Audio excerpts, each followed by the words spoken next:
I'm Hannes. My talk's title is Guitar Strings Attached from UTF-8 to EADGBE. How many of you know what EADGBE means? It's like standard guitar tuning, right? So if you have any questions, ask them through the app, but we're not many, and I don't mind being interrupted. So raise your hand and we can dive into anything that you come up with. So let me tell you a little bit why a software developer is building guitars. And to me, it had everything to do with a certain phase in my life. And this house represents that phase in my life. In 2012, my first son, I have 3 kids now, he was 1 year old. We had bought this house, we were renovating it, we were living with my in-laws, worst decision in the world. I also recently got promoted to coach at my company, most awesome thing in the world. I switched to a new customer where I didn't really vibe with the environment, so that put some stress on things. And through all of that, I had a day where I wanted to go to work, and I woke up and I couldn't get out of bed. So that was the start for me of a crippling burnout. And if my doctor would have told me on that first day, like, Hannes, you're gonna be home for 4 months before you even start half-time again, I would have probably not believed him and kept working. But he told me, it's like, you need to rest for a week, which was exactly what I needed to hear. Burnout does not happen to people who are not committed. It does not happen to people who are strolling by. Everybody can get affected by this. And I was. And through that struggle, this is what the house looked like afterwards. And as the house recovered, so did I. And by talking to my psychologist and taking antidepressants and everything, and we finished the renovation, so that stress disappeared. I started to exercise more. I took up swimming. And I had this thing that I needed to make time for me. Because it's very easy to get lost when you're in a job that you really care about and that you work really hard for, and then you come home and you have this young kid that you're caring for, and you have all the household chores and you're visiting your family and whatever, and it's like, when is there time for me? No, never. I have to do all these other things. Let me bring it to you. You don't. You can say no to your mom. It's what I had to learn. My mom was one of the people that I needed to say no to. So I recovered from that, but I needed to find a way to keep making time for me. And through discovery with my psychologist, I discovered, like, I cannot jump into any old hobby. I need a hobby that fits my personality. And I needed a hobby where I could find a challenge, where I could continue learning, where I could be part of a community, and that requires exceptional skill, because that's the kind of person I am. And to give you an idea, it has now escalated to the point where I'm actually streaming guitar building on Twitch. Not because I have a lot of followers, I have 15 or something, so it doesn't really matter. It's all about, like, doing it in the open and sharing what I know with others and fucking up in the open where people can see my mistakes, right? That's how I work and how I go about things. So I looked at a hobby, and I have been a guitar player since I was 15 years old. So I needed to get on the road, but I knew nothing. I mean, I did a lot of DIY stuff around the house, but I wasn't actually a woodworker. I'm now proud to tell you that after 4 years of evening school, I am actually a licensed carpenter, right? So that was the first thing, like, learn some basics that I could go about. But learning guitar building in Belgium, the only place where I could do that was a daytime education. That wasn't gonna fit. So we live in this beautiful age of YouTube and tutorials, and, like, knowledge is readily available. So I figured, like, I can figure this out for myself, right? Especially, like, the YouTube channel of Crimson Guitars is amazing. They have all these tutorials on all the steps of building electric guitars. I also bought a bunch of books and read those. I ordered templates and materials, and I chose a simple guitar design, a Jazzmaster. Electrically, it's not the most simple design, but, like, in woodworking-wise, it's okay. It took me 6 months to build the first. This is how that guitar started. like just some pieces of wood, and I made it into like that. So when I was doing this, and people kept asking me that question that I started my presentation with, like, why is a software developer building guitars?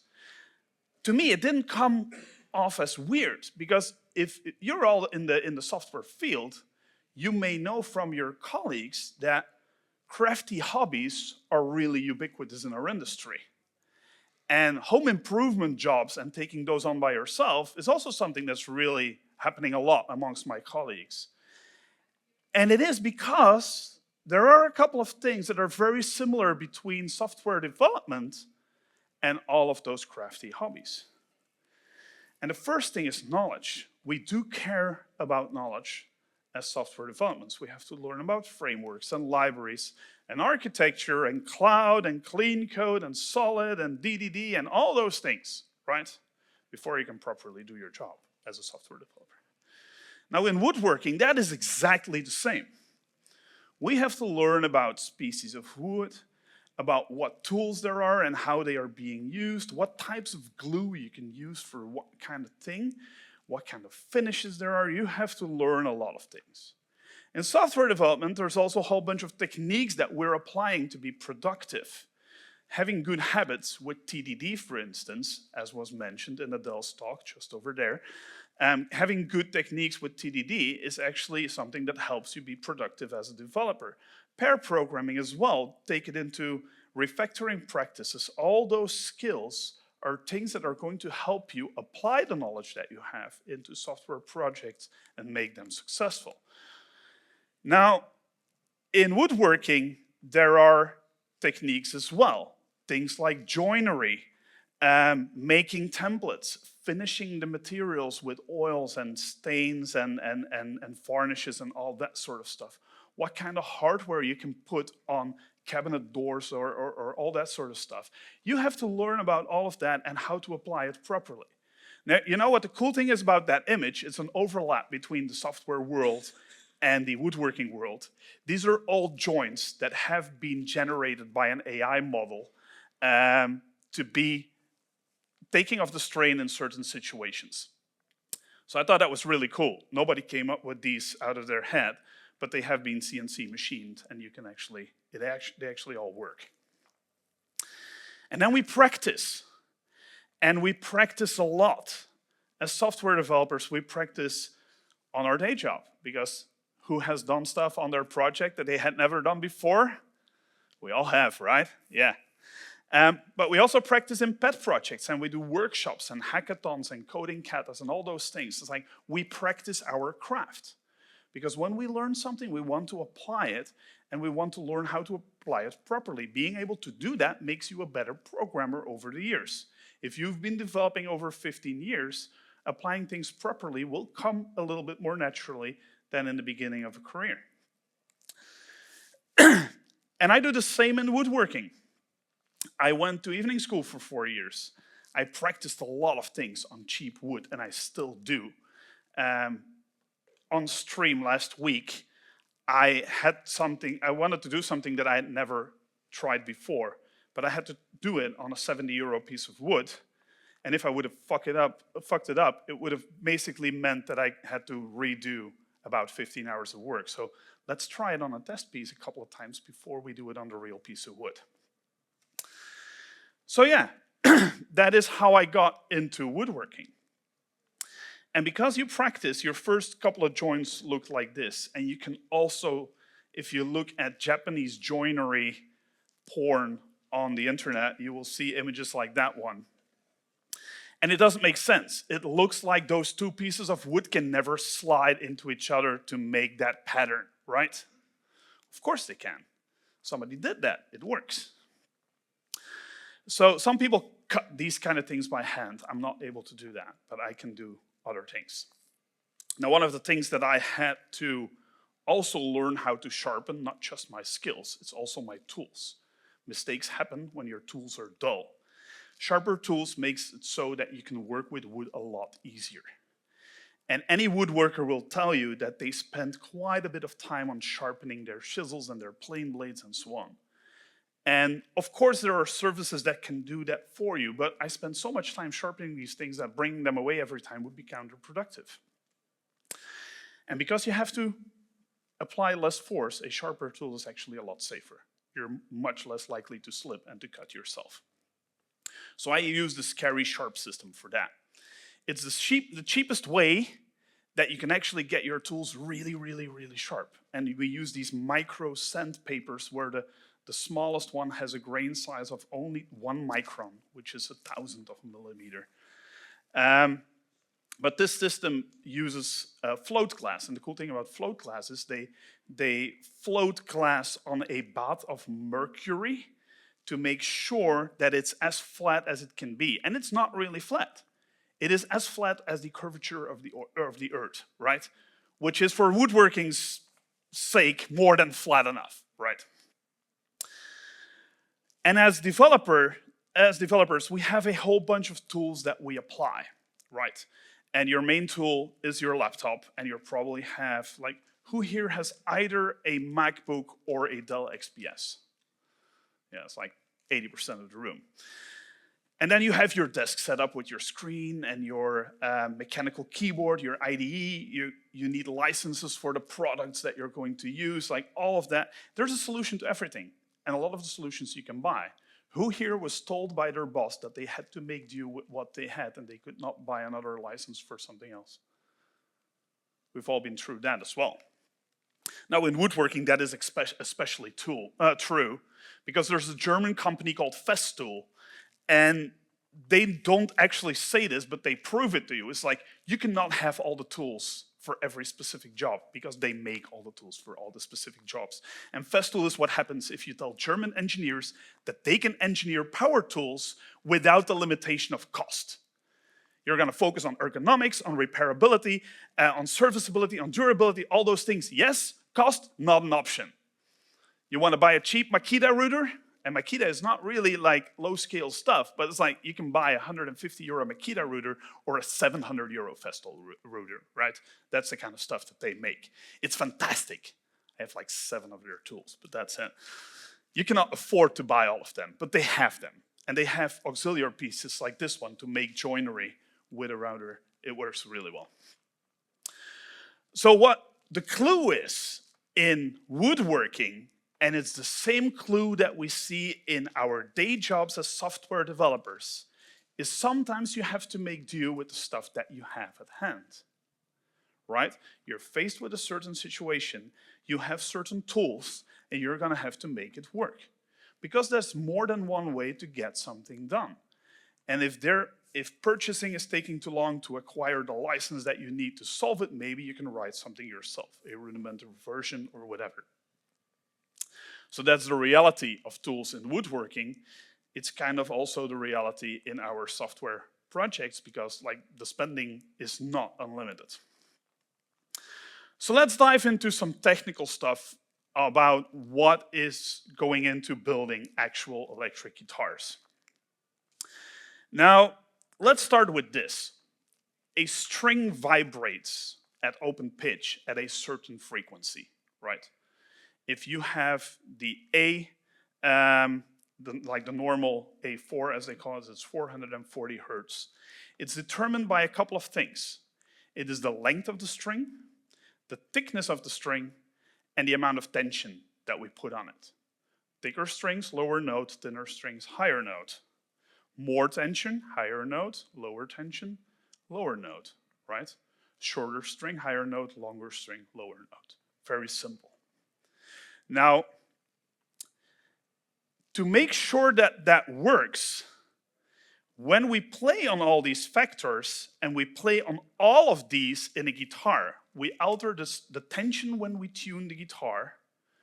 Because we have 6 strings of different thicknesses, we actually get 6 different notes on that guitar. And we change the length by fretting notes on the frets, right? So we play on all these 3 parameters, which means that your fretboard, which is the hardest part to actually create on a guitar, it has to be that flat. Because the vibrating string between the next fret and the one that you've actually put your finger at, that distance is extremely limited. So if the next one sits a little bit too high, the string is going to vibrate against it, and you'll get a buzzing sound. Also, the positions of the frets need to be incredibly precise, because being 1 millimeter off will give you a fret where if you fret it, the note will be off. So installing all that, when you're doing that and drawing out the positions of your fret, you have to account for the thickness of your pencil. So if you use a 0.5 millimeter mechanical pencil, you're gonna have to account for the fact that that is 0.5 millimeter, right? That's the precision that goes into doing a fretboard. Now you also radius it because it makes it more playable, and this is one of the places where I had to make do with what I had. So I made my own radius blocks at some point. So I had this pendulum with my router in it. Notice, Festool, nice. So I made a pendulum that I could slide blocks through to make these precisely radius blocks of wood. Then I attach sandpaper to those, and then I go at the fretboard. It takes about 3 hours to nicely get that fretboard completely flat. And those fret positions, they're all determined by the notes that we want to get out of it. If we take the distance from the bridge here to the nut there, and we see that as 1, if we divide it by 2, we go 1 octave up, right? And that ratio determines where we are going to have to put all of those frets, and it needs to be really precise. There's also string tension that we put on a guitar, and it's quite a lot. If you put 6 strings of normal thickness, like a 46 to 9 is actually a rather thin set of strings. If you put that on the scale of a normal Fender guitar, the total tension adds up to 101 pounds, 46 kilos, right? Half a person, my size, is drawing on that piece of wood that is the neck, day in, day out for the lifetime of the instrument. Now, wood is known to adhere to outside influence. So that neck will actually, even though it is almost parallel to the neck, it will pull up the neck a little bit, and you'll get a hollow neck over time. For that, we have the installation of a truss rod. It's a little piece of metal that we stick in that groove that you can see here on the picture. And what that is, there are 2 opposing pieces of thread and then a fixed bar. And by turning the rod, we make the bottom one a little longer or a little shorter, which allows us to bow the neck in 2 directions. So when we manufacture the neck, it's going to be dead flat. We stick that piece of metal in. Over time, the neck will bow up, and we will use the piece of metal to pull it back, right? Every electric guitar has this, so it looks a little bit like this. String vibration is a crazy thing to account for, because I simplified it in the first image that it vibrates like this. Actually, it also vibrates in overtones. So it also vibrates like this, which is the octave note. It also vibrates like this and like this. And if you put it all together, your vibration pattern of your string is much closer to this than it is to the simplified one that I showed. And the reason that that is important is look how far it relatively comes up, relatively short after the place where you fret the note. So accounting for room to allow for that to happen is actually much harder on a flat neck than if we play with it just a little bit. I know I just told you that the frets need to be really flat. Well, it's a lie. If we set up a guitar after we've manufactured it, so I'll manufacture it with a dead flat fretboard. And then what we do is we introduce just the slightest bit of back bow. We make the neck a tiny bit hollow, right? That allows for the faraway notes when they get fretted so that they don't hit the next fret. And that is not a problem if we go closer up, further up the neck, because we have more angle there. We go up the bridge. So that's fine. But what the problem is, if we fret the faraway notes, it's vibrating so much over here that it hits the upper frets. So what we do is we file away, I'm talking about like not even a third of a millimeter on the last fret. Like between the 12th fret and the last fret that we have, we file them away just a little bit. So we'll end up with frets that sit at a tiny curve. And that allows for you to bring the strings down as much as you can to make that guitar as nicely playable as we can possibly get it. Now, doing that takes practice. I mean, you have to do it at least a bunch of times before that works. There's also a thing called intonation. And when you fret notes on a guitar neck, they are always a compromise. They are never dead on. And the reason for that is that if you look at the thinner string, it vibrates almost up to the point where it sits in the bridge or in the nut. But a thicker string will go through that nut, and that first little bit of string, you can always imagine this as a big piece of rope. A rope doesn't really flex exactly at that point. It needs a bit of room, which means that in the bridge of a guitar, we can always move the saddles a little bit to allow for most of the neck to be sort of in tune. It's never exactly right. Well, no, it can be exactly right. Science made it exactly right with true temperament necks, right? There's no way I can build this fretboard in my workshop. You need CNC machines and precision bent metal frets.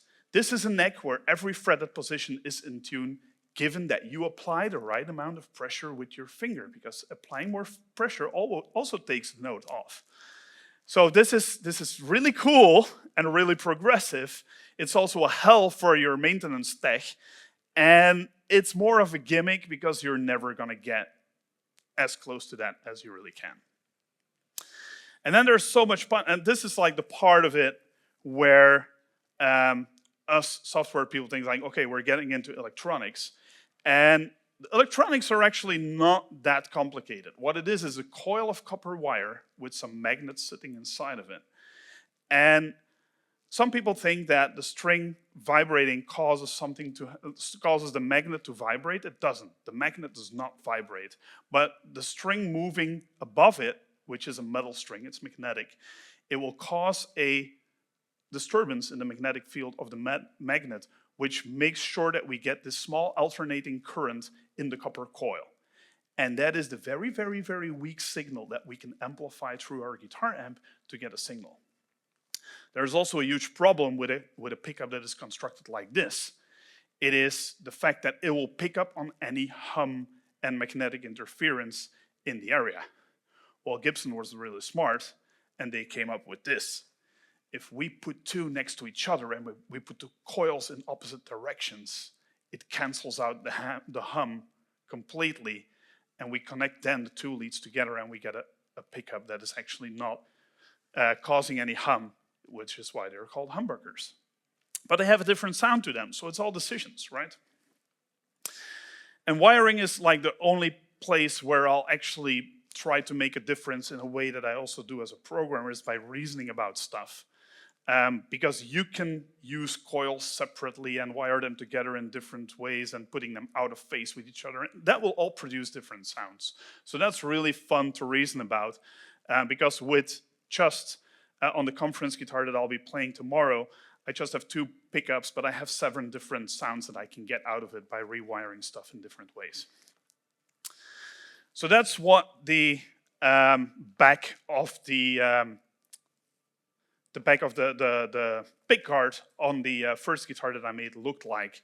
I wired it all with vintage cloth wire.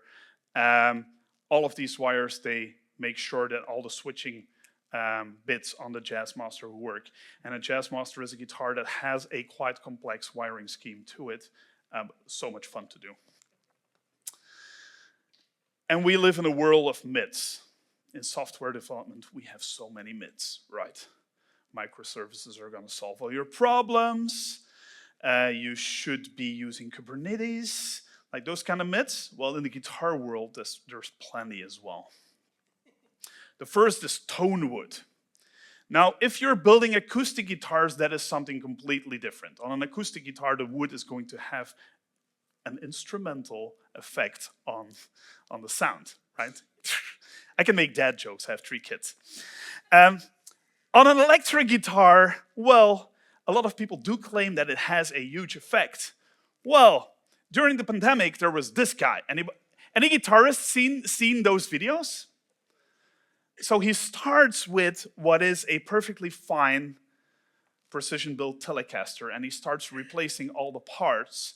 What he does keep the same is the bridge over here is the original Telecaster bridge. He is using the same material as a nut. He's putting the pickup at the same position, at the same height below the strings, right? So he starts replacing the body by a piece of 2x4, and he ends up with this. Sounds the same every time, right? You cannot hear the difference. And any real study that has been done is that the wood on an electric guitar is only going to account for maximum 1% of the sound. So what does affect the sound? What type of pickups you use and where you position them on the string, because you will get different overtones based on the position where it sits. And how closely you put it to the strings has a real effect as well. How long your strings are, that's also going to have an effect, because you have more or less tension if you want to have the same note. And the thickness, obviously, as well. And what material your bridge and your nut are made of, that still has a slight effect, but as long as they don't vibrate too much, even that is already getting into diminishing returns. Everything after that, not worth mentioning, right? Also this is like a huge myth in the guitar world, is that your guitar's construction is going to determine how much sustain you have. Now, sustain is determined as how long a string vibrates after you pick it. So if you pick the string, it stays vibrating for a while.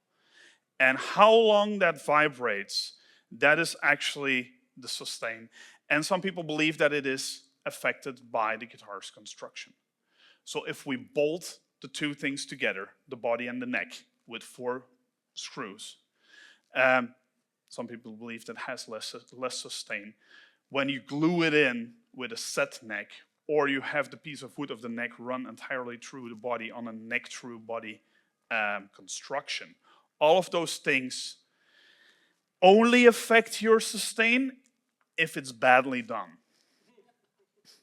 So if you can properly screw 2 pieces of wood together and get a good contact surface between them, a bolt-on neck is going to give you exactly the same amount of sustain as a neck-through body construction. The problem is that a lot of cheaper guitars feature bolt-on constructions, and they're not always executed exactly right, which gives people the opinion that like it always sucks to have a bolt-on construction, but it doesn't. Like, a lot of this is actually really nice.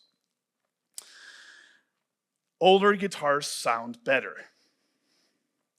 There is a bias there. It's a selection bias. You know the story about we're repairing the planes, we're reinforcing the planes in the places where they come back with the bullet holes, but we're forgetting to account for the ones that are not coming back. With older guitars, this is very much the same things. The guitars that have survived until now from the 50s were the specimens that were worth caring for. There was already a selection bias going on through those years. And they usually have this mythical aura around them where you make yourself believe, if you pick up such an instrument, that it is extraordinary. Let me tell you, there are guitar builders right now today innovating, and we see things like this. And for a lot of guitarists, these look weird. Anybody know any of these? No? Okay, this is my favorite Belgian guitar builder, Tao Guitars. They make fantastic stuff, inspired by classic American cars, fantastic guitars, also way out of my price range. But they are fantastic instruments. This is a very popular guitar design. It has become popular in the metal scene now. It's the Strandberg Boden. It's a very, very, very ergonomic guitar, although it doesn't even look like it. And they make it with fan frets, where the top side of the fret stands open a little bit more, so you'll have a neck where the frets are not all parallel to each other, which makes for a much more comfortable playing position. And that is a guitar from the 90s, built by Ken Parker. It's called the Parker Fly. It was a tremendous innovation at the time. It did a lot of things that we still haven't gotten used to. For instance, it had piezo pickups which are pickups that work with an inducer that changes conductivity based on something that vibrates, as opposed to the magnetic pickups that I just explained to you. So it had a combination of magnetic and piezo pickups. It had this whole complex way of wiring things. It was very light, very ergonomic, some of parts of it built out of carbon fiber. The guitar world rejected it, right? I still want to own one. If you want to buy one now, you'll be spending around 4,000 euros. And chances are that the built-in electronics are going to be broken or they're going to fail on you because they weren't built to last.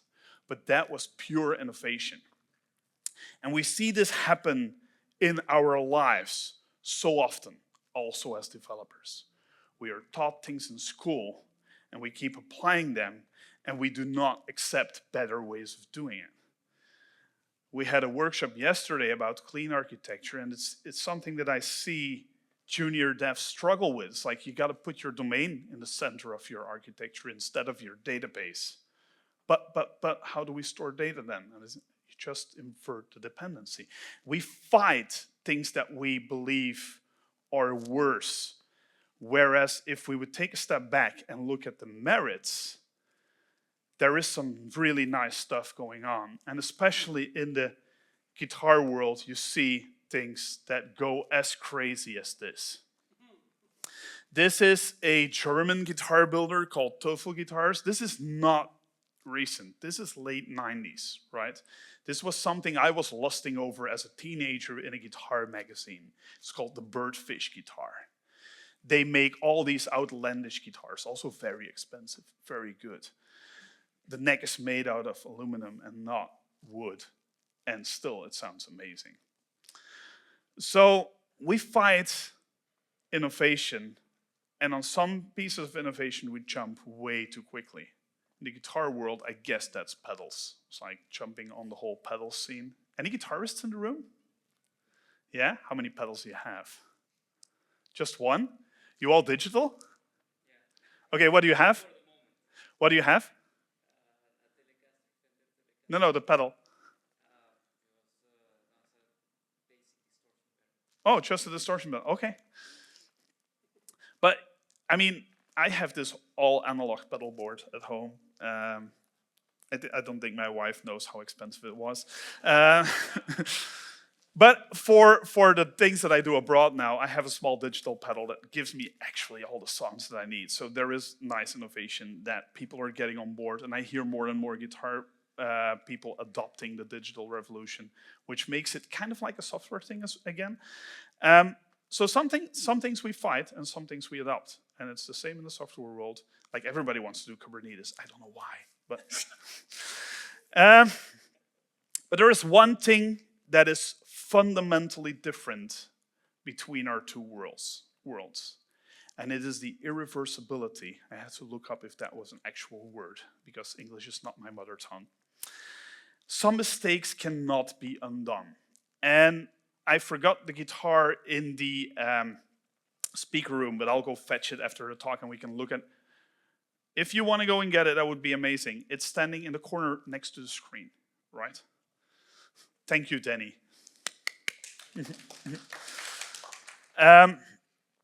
Some things cannot be undone. We have Git, right? We can recover from any mistake that we made in software and reverse it. When you're removing wood from a piece of wood, there is no such thing as gluing it back on. No. So on that guitar that Danny is fetching, there are a number of mistakes.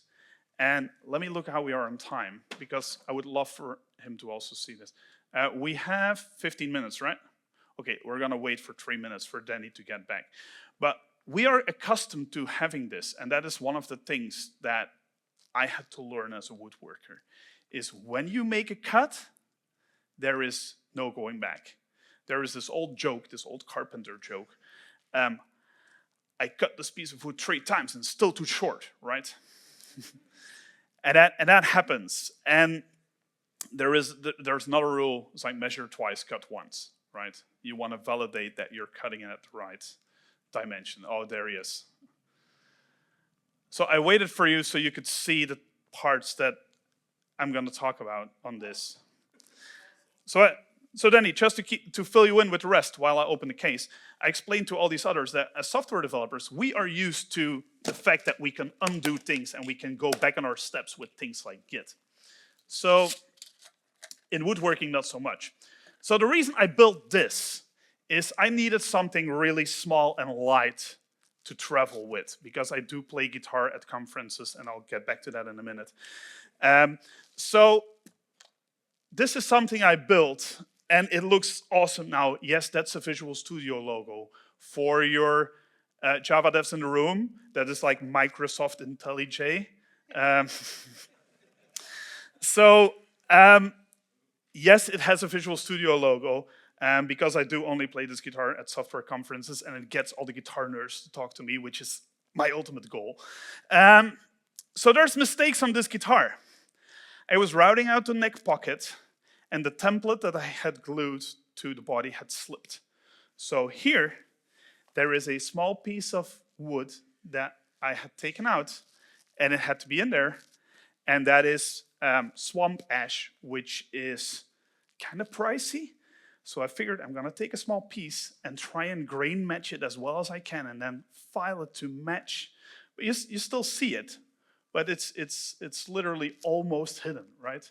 And that's what we software devs also do. Nobody sees the mistakes that we make as long as the software still works, right? As long as we deliver the value, nobody cares how it's built behind the scenes. Also, that is on the neck joint, on the back here. I forgot to clean up the glue a little bit before I oiled the guitar, which means that the oil didn't seep in that little bit, and you can see it, and it's a lighter spot. Now, this is an important feature. I told you about my endeavor to make this guitar as small and as light as I could. That body is 32 millimeters thick. Like standard Fender is 40 something, right? This becomes relevant in the next slide, because this was the spec of the switch that I wanted to use to do my pickup switching. And you can see that it requires 34 millimeters to sit in the body. So it didn't fit, so I had to go for different switches. Luckily, I didn't cut the holes for the switch yet. But yeah, that happened. I still have that switch sitting at home. It's a 35 euro switch, by the way, because that's a super switch. It can switch a lot of things. You have 4 poles. It's an amazing piece of mechanical engineering. But yeah, didn't use it, still have it. Now that is my wood burning mark. And I have learned from experience that if you want it to look anything cool, you have to make sure that it's really straight. And I was gonna burn it on the front of the guitar, not somewhere on the headstock, because this one doesn't have a headstock. So it had to go here. So I figured this needs to be perfectly aligned with the neck, otherwise it'll look wrong. So what I made is I made a metal bracket that I clamped to the guitar to make sure that I could put it like that straight every time. Then I heated the iron. Then I did a couple of test burns on a test piece of wood to make sure that how long do I need to press this for the letters to come out. Okay, I did that. I went through all the steps. I pushed it down. I lifted it up, and it was upside down, right? It was perfectly straight upside down, but it was upside down. So what you don't see when you're looking at it from this angle, but you may see a little bit in the picture, is that this part of the wood is actually angled back just like about 1 millimeter or 2. So I just had to sand that all out again and redo it, right? You don't notice it now, but I swore quite a lot that day in the workshop. So, I mean, there's many more stories that I could tell you about guitars and software developments and so on. What is my plan with all of this? I'm gonna keep building. I'm gonna keep building software, and I'm gonna keep building guitars, because for me, being faced with a situation where I have to adapt to a problem at hand is something that drives me and motivates me. And that happens when I fuck up a piece of wood, or when the grain is not really going the way that I want it to go, but it also happens on software projects, and it's why I love these two things. I'm gonna keep learning from all the mistakes that I make and try and not make them again, also again, both in software and in guitar building. And maybe this is a retirement plan, But let me tell you, for now, guitar building, not the kind of money that you make as a software dev. So I'm gonna hold on off on that, especially if you buy Festool tools.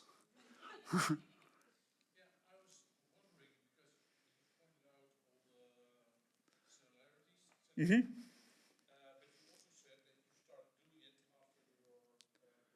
Yes.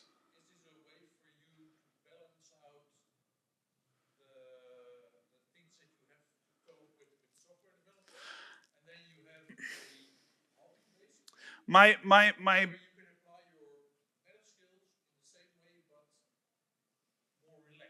yeah, there's never pressure on this. I never promise a guitar by a certain date. So that is definitely one of the things that makes this relaxing for me.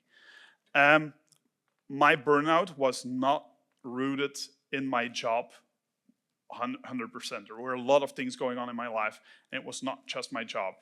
It was basically me ignoring myself for too much. And the reason that I'm doing it on Twitch right now is the fact that it forces me to try and keep to a schedule. I should be streaming tonight because it's Tuesday, but hey, I'm here, so that's not gonna happen. And that's okay. I mean, I only have 15 followers, so they don't care. To unwind. Yes, yes, very much so. I can close the door of the house and walk across my yard into the garage and close that door, and I'll be in my home space. And my son, who's now 12, graduated elementary school last week, and he figured it out recently. He asked me, Dad, that garage, that's really like your man cave, isn't it? It's like, yes, son, you see this correctly. Because there's never a car in the garage, which was my requirement for buying the house. My wife wanted to buy the house. It was a nice house. But I figured, like, if I want to build guitars here, I'm going to need the garage as a space. So we agreed, like, we would never park the car in the garage. So yeah, that happened as well. And I'm going to keep using this guitar at conferences.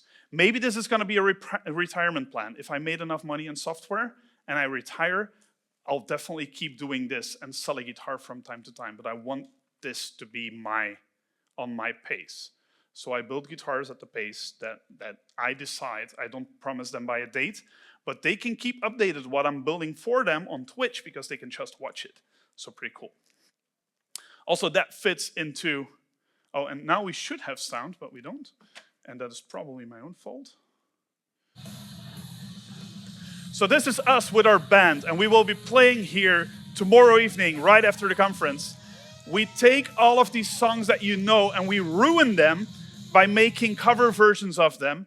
Our pianist is sitting right here and our horn player is sitting next to him. We make software development themed lyrics to songs that you know, and they're all funny, and we play them live, and we will do so tomorrow. So stick around for that. I'm Hannes, I'm the head of learning and development at Axxes. I do all kinds of weird stuff. That is my Twitter handle and my ICQ number. I'm trying to make ICQ great again. They do have an app and it does work. So if you use that number to message me on ICQ, I will get it.